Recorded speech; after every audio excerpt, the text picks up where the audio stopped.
अस्सलाम वालेकुम नाजरीन, आप देख रहे हैं प्रोग्राम इशू क्या है। मैं हूं एहसन शहजाद। नाज़रीन, आज हमारे प्रोग्राम में मौजूद हैं अबूज़र शाहिद साहब और president Lahore chamber of commerce के हैं। इनसे बात करेंगे ये जो 37AA सेक्शन है क्या, जो काला कानून बिजनेसमैन के ऊपर लगाया गया, इनके हवाले से आज बात करेंगे। सर, ये जो काला कानून बिजनेसमैन के ऊपर लगाया गया, इसके हवाले से क्या कहेंगे, ये है क्या आखिरकार? 37AA है कि शक की बुना पे आप किसी बंदे को भी अरेस्ट कर सकते हैं। ठीक है। अब अरबों रुपए की फैक्ट्रियां लगा के शक की बिना पे अगर आपने इंडस्ट्रियलिस्ट को अरेस्ट कर देना है, या करोड़ों रुपए लगा के एक दुकानदार को शक की बिना पे आप अरेस्ट कर लेंगे, तो इट्स मीन कि रियासत इतनी कमज़ोर हो चुकी है कि रियासत काम नहीं कर सकती। मैं तो सीधे लफ्ज़ों में अल्फाज में सिंपल कहना चाहता हूँ कि 40 साल से पीपल्स पार्टी और नून लीग हुकूमत में रही है। उन्होंने अपनी ज़ात के लिए हर कानून उन्होंने बेहतर किया है। मसलन नैब के केसेस ख़त्म कराने के लिए स्पीडी कोर्टें बन गई। बिजनेस कम्युनिटी जिसके सर पे ये हुकूमत कर रहे हैं, उनके लिए इनके पास टाइम नहीं। अब 37AA को आज हमने पूरे पाकिस्तान के चैम्बरों के सदरों ने, अभी आपके सामने मीटिंग हुई है 12 बजे, हमने रिजेक्ट कर दिया है। जब तक 37AA गवर्नमेंट वापस नहीं लेती, हम हड़ताल पे रहेंगे। दूसरा, जो 2 लाख की ट्रांजैक्शन पे 20,500 रुपया कट जाएगा, हम इसके भी खिलाफ हैं। तीसरा, ई बिल्टी के खिलाफ है। चौथा, जो इनवॉइस का चक्कर है, उसके भी हम खिलाफ हैं। और हरासमेंट को हम बिल्कुल कबूल नहीं। सर, ये भी तो सुनने में आ रहा है कि जी जो बिजनेसमैन है और FPR का जो ऑफिसर होगा उसके ऑफिस में भी बैठ सकता है, उसको गिरफ्तार भी कर सकता है बगैर वारंट के। सुनने की बात आप छोड़े, जो 37AA है जिसके खिलाफ हाई कोर्ट पेशावर ने फैसला भी दे दिया है कि ये जंगल का कानून है, इसको फौरी तौर पे ख़त्म किया जाए। हमने 19 जुलाई को हड़ताल अनाउंस की है पूरे पाकिस्तान में।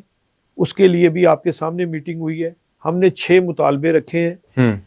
37AA ख़त्म किया जाए, इनवॉइस ख़त्म की जाए, उसके बाद 2 लाख की ट्रांजैक्शन का मामला ख़त्म किया जाए, ई बिल्टी सिस्टम ख़त्म किया जाए, फाटा पाटा पे जो सहूलतें दी हुई हैं गलत हैं उनको ख़त्म किया जाए, और ताजरों के बच्चों को तहफ़्फ़ुज़ दिया जाए। सर, ये जो सेक्शन लगाया जा रहा है, कानून बनाया जा रहा है, इसमें गवर्नमेंट का कितना फ़ायदा है, क्यों लगाया जा रहा है, वजह क्या है? देखिए, अब बात 37AA आपको कह दी, ये मुकम्मल कर दी है, उसके बाद आप क्यों लगाया जा रहा है, क्यों लग गया है, वो कानून का हिस्सा बन चुका है।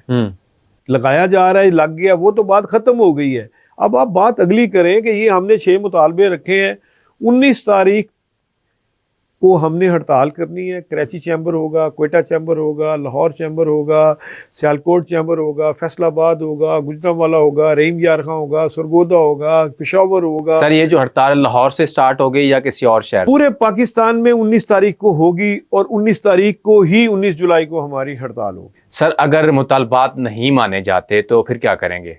ताजिर बिरादरी किस हद तक जाएगी? कह तो दिया 19 तारीख को पहला फेज है, 1 दिन की हड़ताल हम दे रहे हैं, अनाउंस कर दी है। जब भी गवर्नमेंट आती है नून लीग की, तो ताजिर बिरादरी बड़ी खुश होती है कि जी चैम्बर को बड़ा रिलीफ दिया जाता है, ताजिर बिरादरी को बड़ा रिलीफ दिया जाता है, बड़े नारे लगाए जाते हैं, आपके ही ताजिर हैं। तो अब क्या हुआ सर?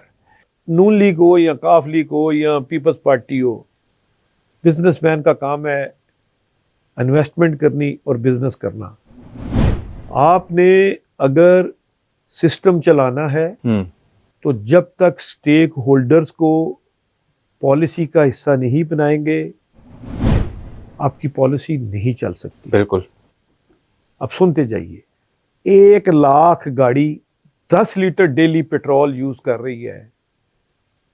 अरबों रुपए का पेट्रोल ब्यूरोक्रेसी, टेक्नोक्रेट और वजीर इस्तेमाल कर रहे हैं। किससे पूछ के कर रहे हैं? जबकि लंदन में सिर्फ 13 गाड़ियां हैं सरकार के पास, सिर्फ 13 गाड़ियां। 200 अरब डॉलर से ज्यादा पड़ा है बाहर पैसा, उसके बारे में असेंबली में बात क्यों नहीं हो रही? तीसरा, ये जो 24,000 अरब से ज्यादा IPPs को दे दिया गया है, इसके ऊपर बात क्यों नहीं हो रही? पांचवा, 25,000 अरब रुपया अंडर इनवॉइसिंग और अफगान ट्रेड के नाम पे इस कौम को टीका लगा है, उसके ऊपर बात क्यों नहीं हो रही? पंजाब हुकूमत ने लेबर लॉ गलत बना दिया, उसका हल क्या है? उसमें भी अरेस्ट पावर दे दी है। उसके बाद 16% किराए के ऊपर सेल टैक्स लगा दिया है। आप हर बात हुकूमत डंडे के जोर पे नहीं चल सकती। 40 साल से ये लोग हुकूमत में हैं और ये बारियां बांट के हुकूमतें नहीं चलती। जब तक स्टेक होल्डरों पे उनको नहीं बिठाएंगे, जब तक ये 50,000 ड्यूल नेशनल को यहां से नहीं भगाएंगे, जब तक 200 अरब डॉलर पाकिस्तान का वापस नहीं आएगा, आपका मुल्क नहीं चल सकता, नहीं चल सकता, नहीं चल सकता।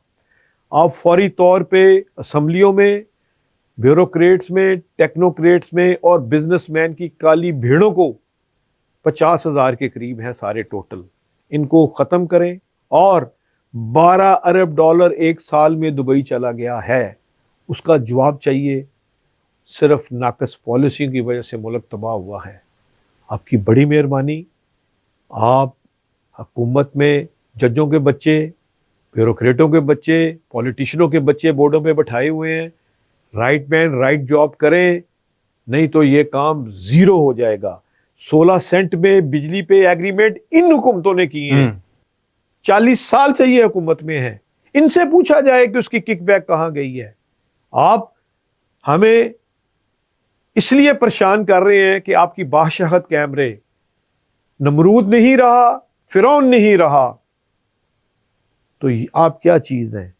आप नोट कर लें, जुल्म की एक लिमिट होती है एंड आपने वो क्रॉस कर ली है। आपके तमाम एसेट्स बाहर पड़े हैं, असम्बलियों में जो लोग बैठे हैं, इनकी डिटेल पूरे पाकिस्तान के अखबारों में और टीवी में आनी चाहिए हर बंदे की। ये बंदा कितने फॉरेन ट्रिप किए हैं इसने, उसकी डिटेलें आपके पास होनी चाहिए।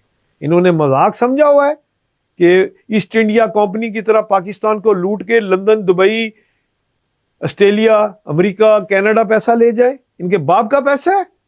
ये सब फ्रॉड कर रहे हैं। इस फ्रॉड में हम हुकूमत के खिलाफ हैं। हुकूमत होश के नाखुन ले। हम टैक्स देना चाहते हैं। इस मुल्क का गरीब भी टैक्स देता है, जो मांगता है वो भी टैक्स देता है। जब वो सुबह पानी का नलका खोलता है, उस पर वासा का टैक्स है। ड्रेन टैक्स देता है। साबुन इस्तेमाल करता है, उस पर टैक्स दिया है। टॉवल इस्तेमाल करता है, उस पर टैक्स दिया है। बिजली इस्तेमाल की, उस पर टैक्स दिया। टॉवल इस्तेमाल किया, उस पर टैक्स दिया। जूते पहने, उस पर टैक्स दिया। कपड़े पहने, उस पर टैक्स दिया। और आप नहाने तक मरने वाला भी टैक्स दे के मर रहा है। तो आप क्या मजाक समझा हुआ है आपने कौम को? ये इमरान खान आ जाएगा, फलाना आ जाएगा। और भाई, हुकूमत का काम है लॉ एंड ऑर्डर ठीक करना। हुकूमत का काम है पॉलिसी बनाना। और ये भी नोट कर लें, कोई ब्यूरोक्रेट अगर सरकारी स्कूल से पढ़ के नहीं आएगा, वो ब्यूरोक्रेट नहीं बन सकता। कोई ब्यूरोक्रेट अगर प्राइवेट इलाज कराएगा, उसको इलाज नहीं करने दिया जाना चाहिए। अगर आपने प्राइवेट स्कूल बंद ना किए और गवर्नमेंट के सरकारी स्कूल ना चालू किए, उनको आपने एक्टिव ना किया, मुल्क नहीं चल सकेगा। और यह भी बता दूं, अगर अस्पताल आपने ठीक ना किए, आपका मुल्क नहीं चल सकता। अगर आपने रेलवे को इसी तरह और PIA का बेड़ागर करना है कि 800 बंदा एक एक जहाज पे रखना है, तो PIA नहीं चल सकता। आप बस कर दें, एनफ इज एनफ। अब ये पान वाला, छाबी वाला, मछली वाला, रेडी वाले के नाम से अरबों रुपए जो निकल रहे हैं, ये ड्रामा खत्म करें। कौम को इस वक्त एक ऑनेस्ट बंदे की जरूरत है। मैं हुकूमत वक्त से क्या अपील करूं? मैं फील्ड मार्शल से अपील करता हूं, 10 मई की तरह, जिस तरह आपने इंडिया को शिकस्त दी है, इन 50,000 नासूरों को भी शिकस्त दें, ताकि ये कौम के कातिल हैं, ये अली बाबा 40 चोर हैं, इन्होंने ही मुल्क को तबाह किया है। गरीब तो डंडे से टैक्स दे देता है। आप ये बताएं असेंबली में कितने टैक्स पेयर हैं? आप ये बताएं कि असेंबली में कौन अरब रुपया साल का टैक्स दे रहा है? ये सब फ्रॉड कर रहे हैं। SRO के ज़रिए फ्रॉड कर रहे हैं, ये बंद होना चाहिए। सर मैं- आपने टैक्स का जिक्र किया, तो गवर्नमेंट हमारी कहती है जी टैक्स हम देंगे और ब्यूरोक्रेट्स टैक्स देंगे, सारे लोग टैक्स देंगे, तो IMF को तो पैसा वापस करना है जो उधार लिया हुआ है। IMF के पास बहुत बड़ी ऑप्शन है, जो पाकिस्तानी का 200 अरब डॉलर से ज्यादा बाहर पड़ा है उसको फोरफीट कर लें, नहीं तो श्रीलंका वाले हालात हो जाएंगे। जब ये हुकूमत आई, आपकी केयर टेकर आए, उस वक्त 35% गुर्बत थी, आज 45% हो गई है। ये 32 महीनों में इन्होंने गुर्बत 10% बढ़ाई है। मुझे इसका जवाब चाहिए। चीजों की कीमतें बढ़ गई हैं, मुझे इसका जवाब चाहिए। मैं एक सिटीजन हूं, सदर लाहौर चैम्बर बात की बात है, पहले मैं एक सिटीजन हूं, मेरे भी उतने हुकूक हैं। आप नान, कीमे वाले नान और बुरियानी खिला के वोट लेते हैं। हम लोगों ने टैक्स पेयर से वोट लेके आए हैं और आप टैक्स पेयर को जलील कर रहे हैं। मगर जिसको अल्लाह इज्जत देना चाहता है उसको जलील को नहीं कर सकता। बेशक। इन्हीं अल्फाज के साथ पाकिस्तान जिंदाबाद, पाक फौज जिंदाबाद। सर बहुत शुक्रिया प्रोग्राम में टाइम देने के लिए। नाज़रीन, आपने सर की बातें सुनी और मुझे जी इजाज़त। अल्लाह हाफिज़।